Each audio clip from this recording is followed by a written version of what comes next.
Ketua DPD PDI Perjuangan Puan Maharani telah melakukan pertemuan dengan 4 ketua umum partai sepanjang bulan September hingga Oktober.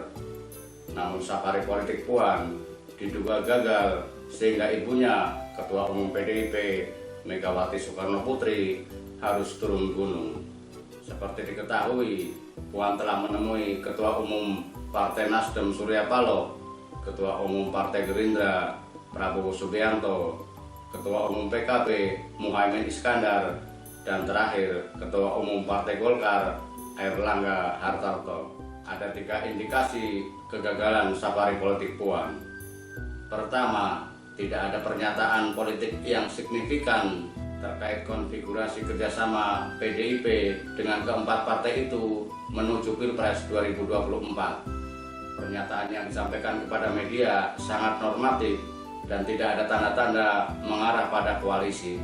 Tentu kita paham, tidak semua hal diumbar kepada media.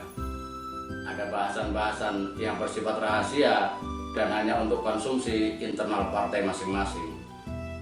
Namun demikian, jika sudah ada peta konkret menuju kerjasama, biasanya muncul gestur atau kode tertentu yang keluar dalam tanda petik secara tidak sengaja. Jikapun tidak disampaikan oleh top pengurus partai, biasanya dilempar oleh kader di bawahnya. Kedua, alotnya rencana pertemuan dengan Airlangga. Rencana pertemuan pertama digelar tanggal 3 September 2022. Namun kemudian dibatalkan tanpa alasan yang jelas. Penjadwalan pertemuan berikutnya pun terkatung-katung seolah tidak ada komunikasi di antara kedua partai. Dari sini muncul hembusan Airlangga sengaja tidak mau bertemu Puan karena terikat dengan koalisi Indonesia Bersatu yang dibentuk bersama PAN dan P3.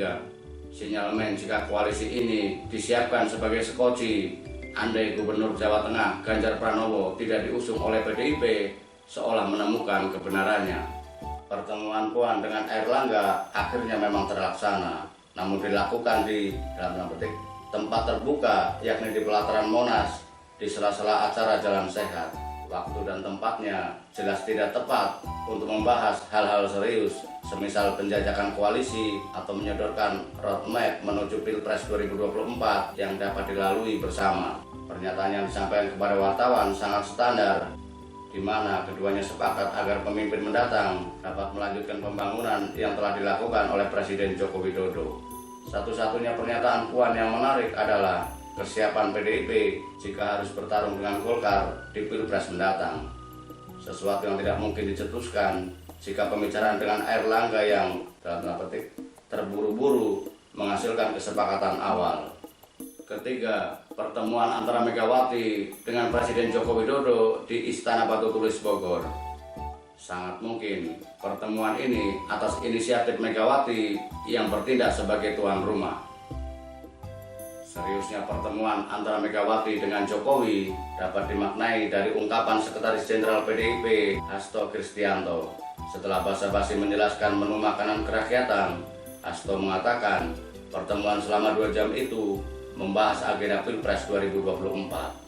Yang juga tidak luput dari pembahasan adalah agar pemilu 2024 benar-benar menjadi momentum kebangkitan Indonesia Raya dan sekaligus ada kesinambungan kepemimpinan sejak Bung Karno, Bu Mega, Pak Jokowi hingga kepemimpinan nasional ke depan, kata Hasto. Padahal sebelumnya Megawati seperti sudah menyerahkan keputusan tentang Pilpres kepada Puan. Dengan turun gunungnya Megawati, berarti situasi yang terjadi tidak atau belum sesuai keinginannya. Kegusaran Megawati juga dapat dilihat dari pernyataan Hasto. Secara frontal, Hasto menyerang Partai Nasdem melalui simbolisasi perobekan kain biru dari bendera Belanda. Pernyataan itu menyiratkan Nasdem akan, dalam tanda petik, dibuang dari kabinet Jokowi Ma'ruf Amin. Pernyataan Hasto sangat mungkin didasarkan pada hasil pertemuan batu tulis. Terlepas dari wacana keluarnya Nasdem yang dilempar oleh Hasto sebagai keputusan Jokowi atau baru sebatas desakan Megawati. Yang pasti, pernyataan Hasto sekaligus mengkonfirmasi kegagalan safari politik Puan. Sebab dengan telah dideklarasikannya capres oleh Nasdem, maka skenario 2 pasangan capres di Pilpres 2024 yang diinginkan PDIP gagal total. Sebab kini setidaknya akan ada 3 pasangan capres dan cawapres pada kontestasi Pilpres 2024. Turun gunungnya Megawati merupakan bagian dari perubahan skenario PDIP.